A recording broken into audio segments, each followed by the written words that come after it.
Yeah, be happy to, Jonathan. And it's a very interesting subject. You've got these three sort of different ways to grow: outdoor, indoor, and then hybrid, which is sort of in between.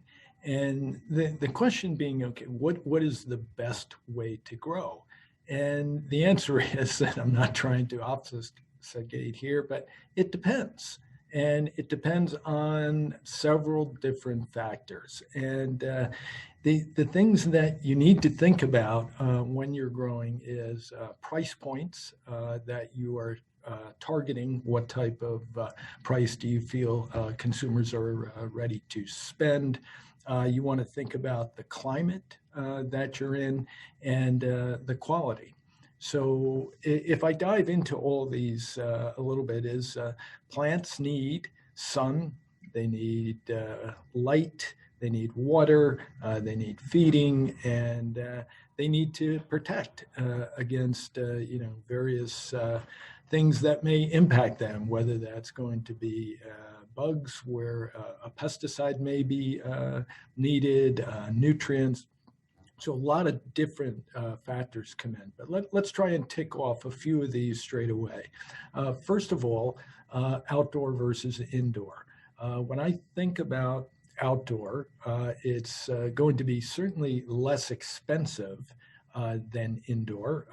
The sun is free, but you're still going to need water. You're still going to need nutrients, and then you do need to protect against various things that could impact the plant. The issue is that the use of pesticides is really not how you want to cultivate. And also, there's some pretty strict regulations about pesticides being found in any product that you're going to test.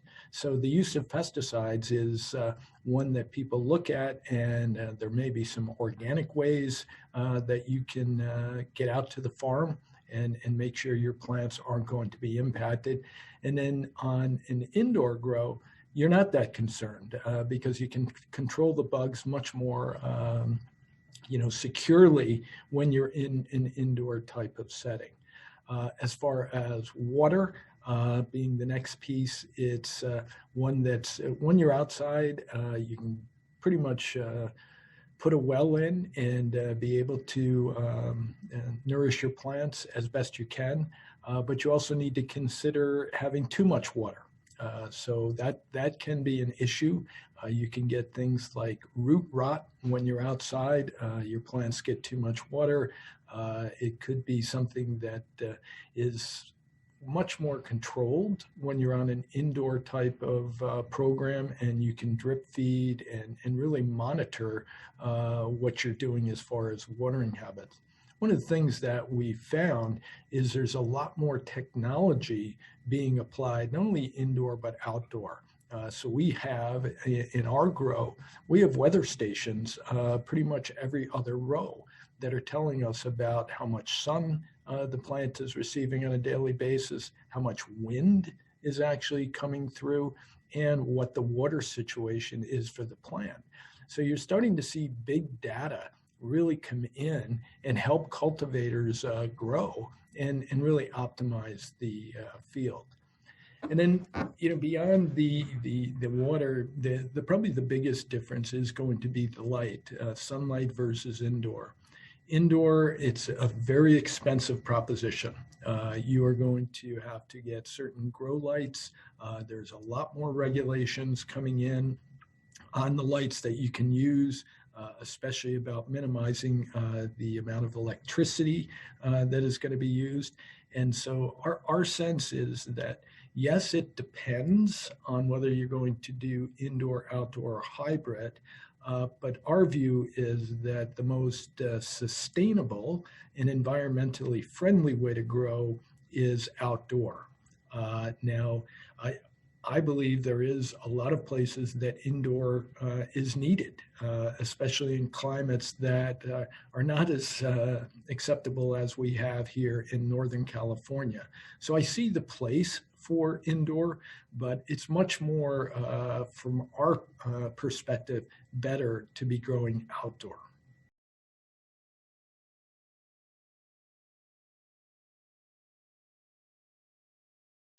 Yeah, I think if you have the opportunity to grow outdoors, you should. That doesn't preclude you from going indoors. It's just a lot more expensive when you go indoors. You're actually putting up a structure, again, using a significant amount of electricity, and that's going to be a factor when you think about indoors. Is what are your electricity rates? How close are you to generating systems that can get you enough electricity for an indoor grow? And then your lights, your water systems, all those types of things really add up.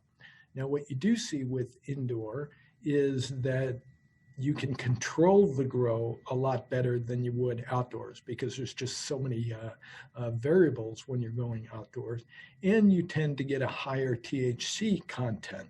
So people normally would view indoor as much more of a premium flower versus outdoors.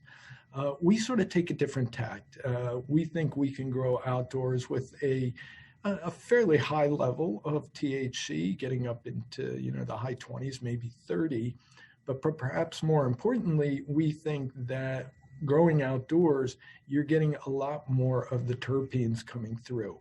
And I haven't got a good scientific base to be able to say that. It's really about what consumers tell us they feel when they're smoking the product. So indoor is viewed as premium, higher THC type of product.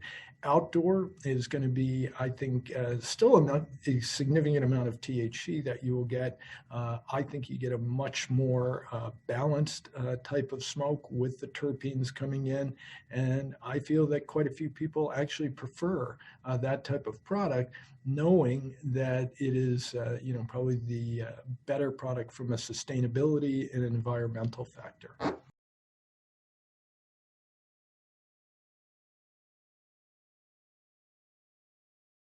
Yeah, great question, Jonathan. And we look at this all the time. Our grow here in Northern California is in Lake County, and we have 4 acres under cultivation. We have gone to the county and asked for an additional 6 acres to be able to cultivate. And some of the things that we think about, it's not that it's difficult to grow those additional acres. It's making sure that we are a good partner in the community. So there are always questions about, well, how much water will this require? What is the smell going to be like? Okay, we are in Sonoma County. That many people may have heard of, Napa and Sonoma, from the wine industry. And they actually have a thing here they call the Sonoma aroma. And that is actually not cannabis, but there are a lot of dairy farms around here. So for us, the way to get more acreage is to be a big supporter of the communities that we are in.